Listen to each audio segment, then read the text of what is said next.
very good evening and warm welcome to Dharma Television Collective News. This is Srishti Khadki. Moving on to the headlines. NCP Chairman due a present concrete action plan, only to continue as PM full term, Prachanda to focus on party. Government accused of corruption in the name of Corona, Sher Bahadur Deuba. Odd even system in the valley again, shops can be open as per the specified day. Bodies of 21 missing persons found in floods. Budget raised for temporary COVID-19 hospitals in 649 local levels. 902 people infected with corona in Kathmandu. Total 1,081 infected with corona. 2 killed, 12 injured in Afghanistan bomb blast. Hundreds of Oregon homes destroyed by US wildfires. Today's weather report. Here we go for news in detail. Based on the report of the task force, CPN Maoist chairpersons KP Sharma Oli and Puspakamal Dahal Prachanda have prepared an action plan to be submitted to the Standing Committee on Friday.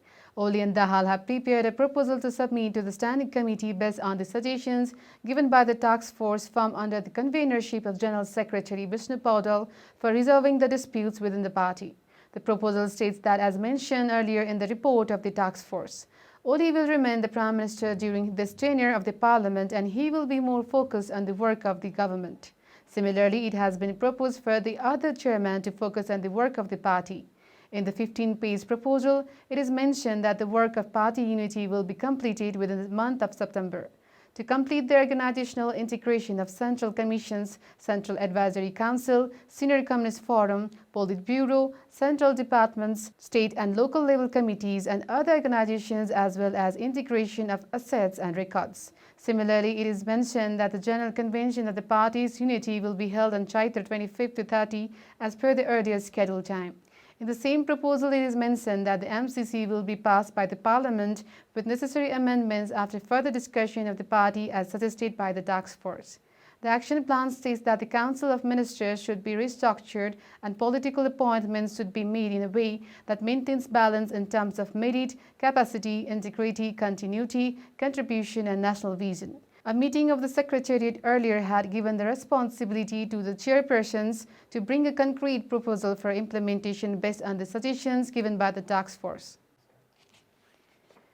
President of the main opposition Nepali Congress, Sher Bahadur Deuba, has accused the government of corruption in the name of corona pandemic.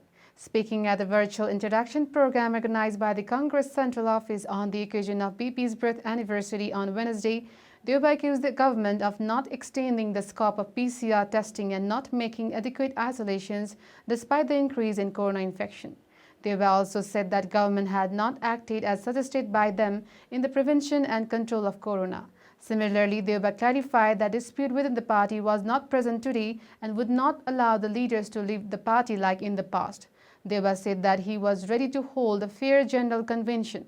Deuba expressed his commitment to hold the General Convention on the basis of consensus, even though it could not be held in the current situation.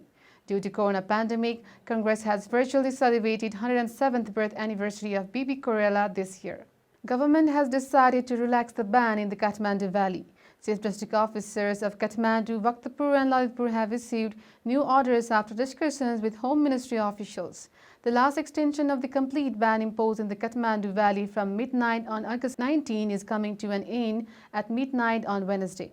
Similarly, it has been decided to allow shops and businesses to operate throughout the day. It has been decided to open department stores and shopping malls from 11 a.m. and 4 p.m.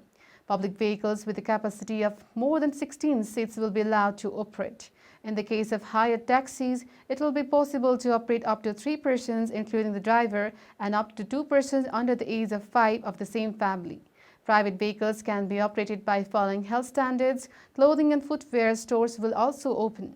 Among the essential services, time has been fixed for sale and distribution of food items, milk, dairy products, fruits, vegetables, and fish. Such shops were earlier allowed to open only till 11 a.m. but now they will be allowed to open till 11 a.m. and from 5 p.m. to 7 p.m. Hotels, restaurants and bars will not be allowed to open and gatherings, procession and festivals will not be allowed in open space. Takeaway service as well as online delivery service will be provided. For that, it has been opened from 12 noon to 7 p.m. following the health standards. Banks which used to be limited will now be able to open cooperatives. However, cooperatives will be allowed to open from 11 a.m. to 3 p.m. workshops, rental shops, fancy shops will be open. There will be no activities other than daily worship in temples and mosques. Seminars, salons, spas, beauty parlors will not be open. Zoos and exhibitions will not be open as well. Workers will not be able to move without maintaining social distance. The toll from floods and landslide in Bujikola of Dorpatan has reached 21. 17 people are still missing in floods that came along with landslide on September 3rd night. Search for the missing continues. Bodies of a woman and a man were found in Bujikola in Badigat on Wednesday. Both the bodies have not been identified yet. The bodies of 2 women were also found in Badigat River on Tuesday. The bodies of Kumari BK 25 and Chani BK 25 were found on the bank of Badigat River in Ward number 6 and 7. The bodies of 19 people have been identified and handed over to their families for burial. Most of the bodies were found in a damaged condition far below the flood-hit village. Relatives and police have intensified the search for the missing. Flood in Bujikola had washed away 80 houses in Dorpatan. 3 wards of Dorpatan have been plunged into darkness after floods washed away 11 power houses and a canal in Bujikola. Floods have also washed away the Butiban-Dorpatan road, disrupting traffic and making it difficult to distribute relief. Flood also washed away the building of Lakuri Board Health Post at Dorpatan 9, 4-room building of Janachetana Primary School, 2-room building of Saraswati Primary School, 4 buildings out of 5 branches of Bujikola Micro Hydropower Project, and jeeps parked on the side of the road. The government has returned to all the local levels to make a 5-bed temporary hospital for the treatment of COVID-19 infected patients. The budget has also been seen to build a temporary hospital for at least 3 months at a local level where there is no hospital. A meeting of the Corona Infection Prevention, Control and Treatment Fund Steering Committee held on Sunday sent a budget to build a hospital at the local level where there is no hospital. The government has sent Rs 649 million from the Corona Infection Prevention, Control and Treatment Fund for the construction at a temporary hospital.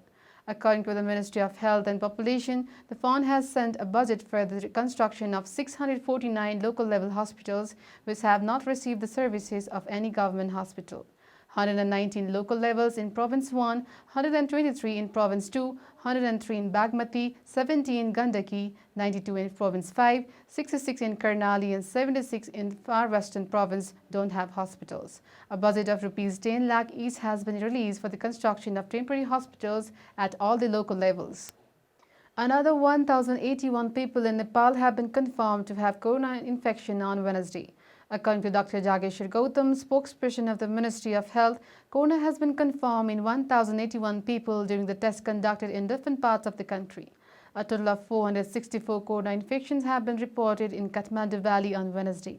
According to Ministry of Health, 394 cases have been reported in Kathmandu, 36 in Lalitpur and 34 in Bhaktapur. So far, 7,611 people have been infected in Kathmandu Valley, 1,011 in Lalitpur and 818 in Bhaktapur.